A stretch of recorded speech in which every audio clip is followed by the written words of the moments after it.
नमस्कार, आप देख रहे हैं रियल मोशन न्यूज और मैं मुस्कान परवीन। आज हम बात करेंगे उस महान विभूति की जिन्होंने न सिर्फ शिक्षा का दीप जलाया बल्कि महिलाओं और दलित समाज को नई दिशा दी। जी हाँ, हम बात कर रहे हैं शिक्षा की देवी और राष्ट्रमाता सावित्रीबाई फुले जी की। जामताड़ा से सिराज अंसारी की रिपोर्ट। अम्बेडकर नगर जामताड़ा में सावित्रीबाई फुले जी का 194वां जन्म महोत्सव बड़ी धूमधाम और श्रद्धा के साथ मनाया गया। इस कार्यक्रम में मुख्य अतिथि प्रशांत कुमार दास ने सावित्रीबाई फुले जी के शिक्षा के क्षेत्र में योगदान को सराहा। उन्होंने कहा कि उनके आदर्शों पर चलकर हम एक सशक्त और शिक्षित समाज का निर्माण कर सकते हैं।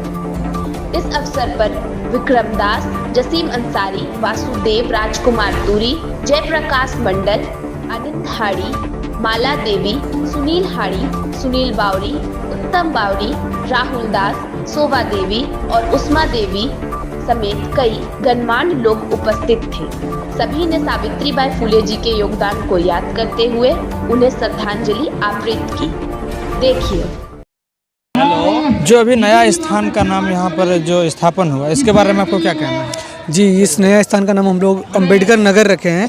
अम्बेडकर नगर इसलिए रखे हैं क्योंकि ये जो मोहल्ला है इसे हाड़ी पाड़ा का नाम से जाना जाता था पहले। हाड़ी देखा जाए तो ये अनुसूचित जाति का एक अति पिछड़ा जो है महादलित जिसको कहा जाता है, महादलित हाड़ी एक जाति सूचक शब्द है। तो मनवादियों द्वारा हमारे समाज के लोगों को बेहतर नाम नहीं देने के कारण से जाति के नाम से कि ये मूची पाड़ा है, ये बावरी पाड़ा है, ये हाड़ी पाड़ा है, जाति सूचक शब्द जो कि लोगों को एक भावना पे ठेस पहुंचता था।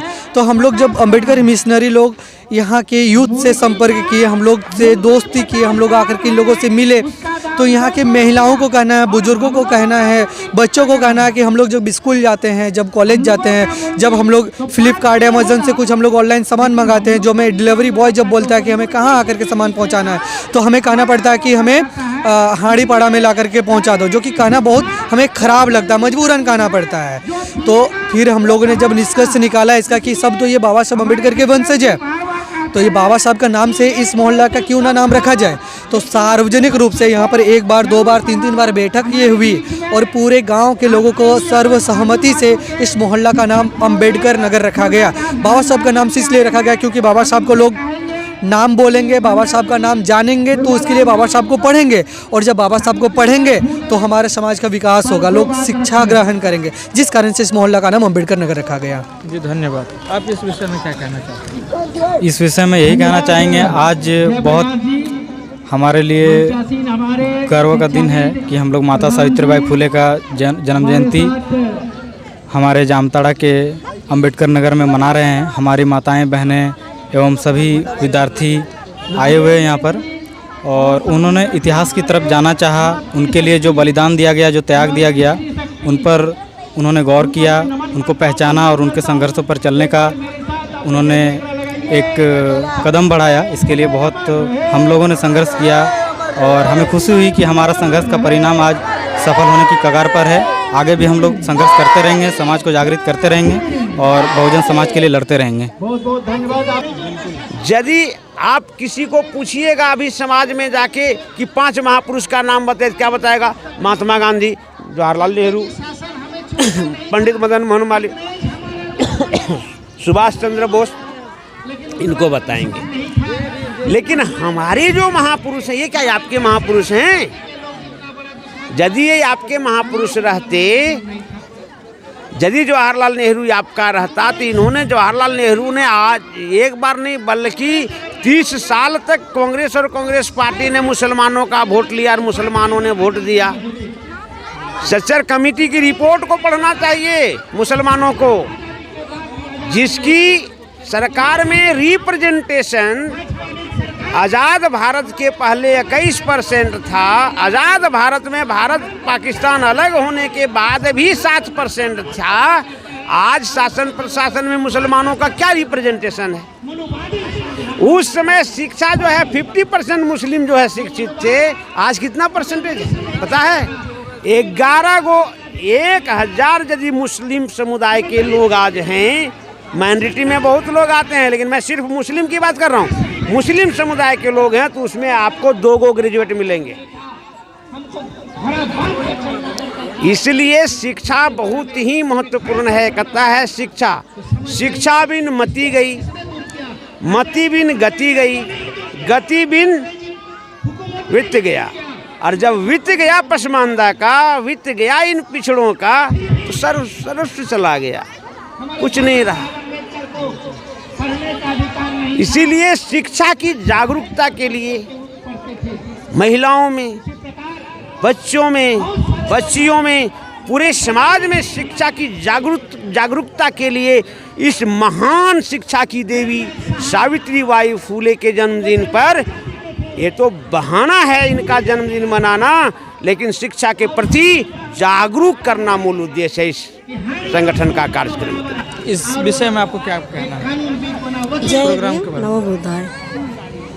मैं यही कहना चाहती हूँ कि हमारे जो माता है सावित्रीबाई फूले, ज्ञान की देवी, जो ज्ञान की देवी बोलते हैं इसे, हम औरतों को पहले बाहर निकलना भी मुश्किल था, लेकिन हमारे माता ने, सावित्रीबाई फूले ने हम लोगों के लिए कुछ ऐसे किए, ऐसे संघर्ष किए। जब वो निकलते थे लड़की को पढ़ाने के लिए तो उसके ऊपर गोबर उछला जाता था, कीचड़ उछला जाता था, लेकिन उन्होंने इतना संघर्ष करके हम औरतों को पढ़ाने के लिए, लेकिन अभी भी कहीं न कहीं कमी है, जो लड़कियां अभी तक पढ़ने नहीं। यहाँ प्रोग्राम रखे हैं हमारे अम्बेडकर नगर में इसीलिए कि ताकि हमारे यहाँ के लड़की और पेरेंट्स जागे और अपने बच्चों को पढ़ाए। जय हिंद। जैसे सावित्रीबाई फुले जी का जो आप लोग यहाँ पर जन्मदिन का जो प्रोग्राम रखे हैं, इस विषय में क्या कहना चाहते हैं? और जो यहाँ पर हाड़ी पाड़ा का जो नाम दिया गया था, जो ऑलरेडी पहले था और अभी आप लोग ने अम्बेडकर नगर किया है, तो इस विषय में आपको क्या बात करनी है? जय भीम। सबसे पहले नमस्कार, मेरा नाम मिताली बावरी है। मैं सुपाटी पंचायत के रहने वाली एक दलित परिवार की महिला हूँ। मैंने भी बाबा साहब का बहुत बड़ा भक्त, तो आज जो सावित्रीबाई जी के फूले का जन्मदिन है, आज उनके जन्मदिन पे हम यहाँ उपस्थित हुए हैं, ये मेरा भाग्य की बात है। और जो खुशी आज जो हम अच्छे कपड़े पहने हुए हैं, आज हम शिक्षित एक महिला हैं, वो सावित्रीबाई फूले जी का ही देन है। और ये हाड़ी पड़ा को सबको मेरा नमन है कि आज मुझे यहाँ पर बुला के मेरा जो सम्मान किया है, उनके लिए सबको मेरा धन्यवाद और सबको मेरा जय भीम। शिक्षा की देवी सावित्री वाली जो है, आप इसके बारे में क्या कहते हैं? आज हम लोग इस महान विभूति का 194वां जन्मदिन मना रहे हैं, और ये भारत की पहली महिला शिक्षिका है जिन्होंने महिला शिक्षा पर जोर दी। उन्हीं के बदौलत आज हमारा देश में शिक्षा का प्रचार और प्रसार हो रहा है।